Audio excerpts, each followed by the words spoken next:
Você que está ao alcance da minha voz nesse momento, receba um grande abraço, desejo de um ótimo dia, de um ótimo tempo. Estamos em campanha juntamente com o Setembro Amarelo, que encoraja, abençoa e anima as pessoas que estão enfrentando doenças emocionais, doenças mentais e também essa onda de suicídio que tem acometido não só o nosso Brasil, como o mundo. E nós, então, em campanha também, juntamente com essa, para encorajar, apoiar, abençoar, orar por todas as pessoas que estão desanimadas ou enfermas. Nós estamos dentro de uma série de 30 dias pregando, animando, encorajando e orando para que Deus restabeleça plenamente a saúde emocional e mental da nossa população.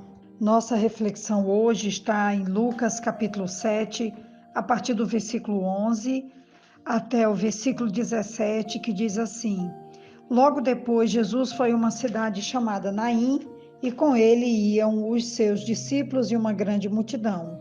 Ao se aproximar da porta da cidade, estava saindo o enterro do filho único de uma viúva, e uma grande multidão da cidade estava com ela. Ao vê-la, o Senhor se compadeceu dela e disse: Não chore. Depois aproximou-se, tocou no caixão, e os que o carregavam pararam. Jesus disse: Jovem, eu lhe digo, levante-se. O jovem sentou-se e começou a conversar, e Jesus o entregou à sua mãe. Todos ficaram cheios de temor e louvavam a Deus. Um grande profeta se levantou entre nós, diziam eles. Deus interveio em favor do seu povo. Essas notícias sobre Jesus espalharam-se por toda a Judéia e regiões circunvizinhas. Como nós acabamos de ouvir, temos aqui o encontro de duas grandes multidões. Ele inicia falando que quando Jesus foi a uma cidade chamada Naim, e com ele e os seus discípulos e uma grande multidão. Então estava vindo uma grande multidão com Jesus para a cidade. E em seguida, versículo 12, ao se aproximar da porta da cidade, estava saindo o enterro do filho único de uma viúva, e uma grande multidão da cidade estava com ela. Então, nós temos uma multidão saindo para o enterro desse filho único dessa viúva, e Jesus chegando à cidade com outra multidão. E aqui dá-se o encontro das duas multidões. É muito interessante podermos observar esse fato, porque uma multidão que está saindo da cidade está levando a morte, e uma outra multidão está vindo com Jesus, trazendo vida, esperança, consolo,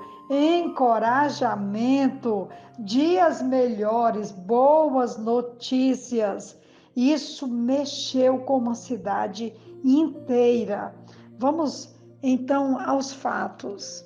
Essa mulher sem nome aparece unicamente no Evangelho de Lucas, em uma das muitas referências bíblicas às viúvas.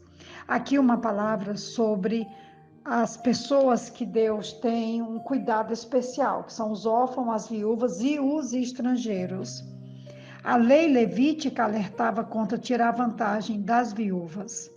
Moisés ensinou que Deus defende a causa dos órfãos e das viúvas.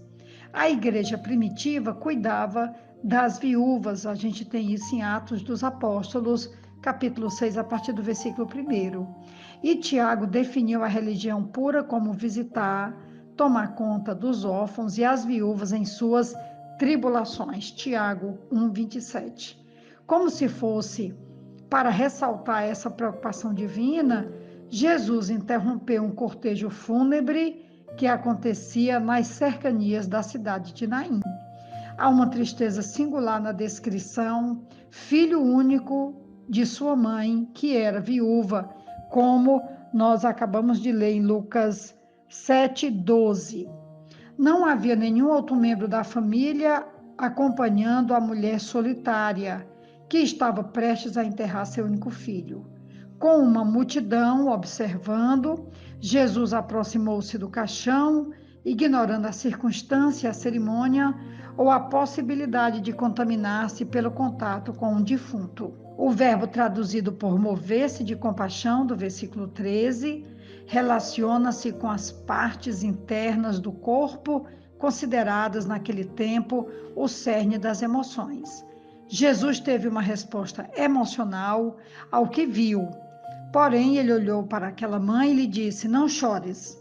Suas palavras devem ter soado ridículas diante das circunstâncias e também diante das duas multidões que eu já citei anteriormente. Ela havia sofrido uma grande perda que a deixou desamparada. Nós já citamos, ela é viúva e ela já havia também perdido o marido antes da morte do filho. Mas o Senhor da vida demonstrou tanto seu poder como sua compaixão. Ele então fala: "Jovem, eu te digo, levante-se", como diz o versículo 14. Depois aproximou-se, tocou no caixão e os que o carregavam pararam. Jesus disse: "Jovem, eu lhe digo, levante-se." O jovem sentou-se e começou a conversar. E Jesus o entregou à sua mãe. Diante daquelas inúmeras testemunhas, Jesus, mais uma vez, confirmou a sua autoridade sobre o pecado e sobre a morte. Medo e assombro tomaram conta da multidão quando o jovem se levantou e começou a falar. Jesus então restituiu o moço à sua mãe, tal qual Elias, que ressuscitou o filho da viúva e o devolveu à sua mãe em 1 Reis 17, 23.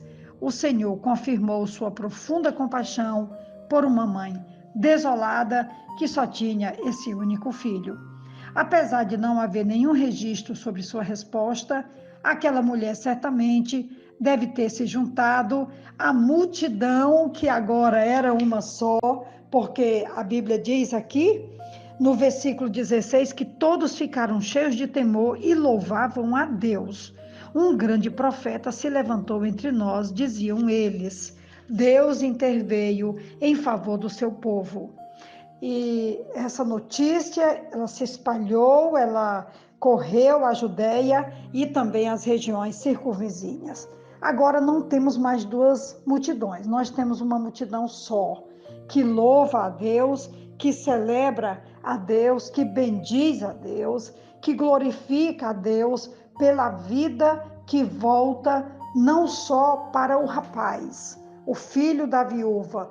Também a vida não volta só para aquela mãe, a vida volta para toda a cidade de Naim. Ela volta também para todos que estão ali e todos agora com profundo temor, gratidão, celebram a Deus, estão cheios de temor e de louvor e podem sim agora glorificar, bendizer, exaltar, glorificar e agradecer a Deus pelo dom da vida que agora chega à cidade, às famílias, à multidão através de Jesus. Eu já caminho aqui para a conclusão do áudio, dizendo o seguinte: João 10:10, a parte B, tem uma declaração extraordinária que diz: "Eu vim para que vocês tenham vida e a tenham em abundância." É essa vida que Jesus tem para você. Qualquer que seja o momento, o estado, a forma como você esteja vivendo esse dia, vença esse dia, porque Deus tem dias de vida, de esperança, de louvor, de alegria e de cura para você, para a sua família, para mim, para nós, para todos nós. O Senhor tem dias melhores para nos presentear, para nos abençoar. Que Deus assim se compadeça e nos abençoe. Aqui, quem vos fala é a pastora Betinha, da Igreja Batista Esperança. E essa é, pois, a reflexão e a palavra de vida aos nossos corações. Amém.